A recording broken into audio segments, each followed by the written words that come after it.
let me talk about it two ways. The first is how do you do it, and the second is there a process to it, right? On the how you do it, at least the way I have done it, Bani, right, is I actually think in a startup type environment. So I think thinking about 1 to 2 quarter, having very clear sort of a view to what are the big shifts to make. These are not operating performance parameters.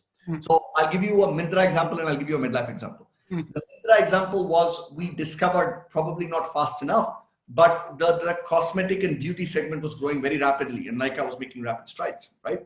And therefore decided that we would launch Myntra Beauty. Now, I think that could have been done quicker, but we actually that came out of an actual process where we kept scanning the environment for market data, saying what are the segments that are growing versus not.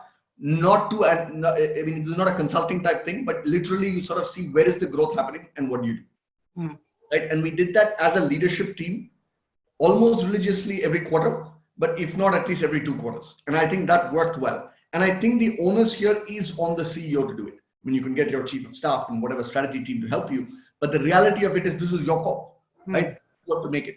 By the way, the same thing came about and why we did Jabong, because I think the reality of it was we thought that market consolidation would help, right? So if I take a Medlife example now, right, and here it's sort of live and going, right? One of the biggest changes we're seeing is I think the top of the funnel on consultation is changing dramatically, right? So you're sort of a medicine delivery diagnostic player where suddenly the top of the funnel in consultation is changing. So how do you form partnerships quickly? And how do you get the top of the funnel into Medlife has been a very important thing, right? And therefore that's one pivot. Another pivot is as regulations change, right? And discontinuities happen, right? Whether it's around private label, in the healthcare space or whatever else, taking quick advantage of it. The way at least I do it is I spend about a day every quarter trying to sort of understand externally. And the way I do it is very simple. You call up 2 or 3 research companies, you call up a consulting firm, you call up this, you just the key is to spend the day.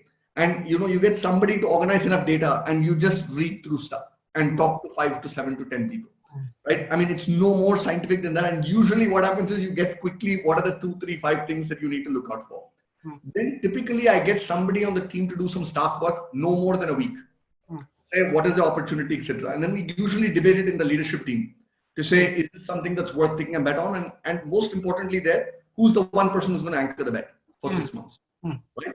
Sometimes it's me, as in the case of deals, but in other times it can be somebody else, right? So I think doing that process really helps on the pivot, and it makes it a bit more systematic, right? I mean, there are some people who have flashes of brilliance, Vani, right? If you don't have those flashes of brilliance, I think this process works.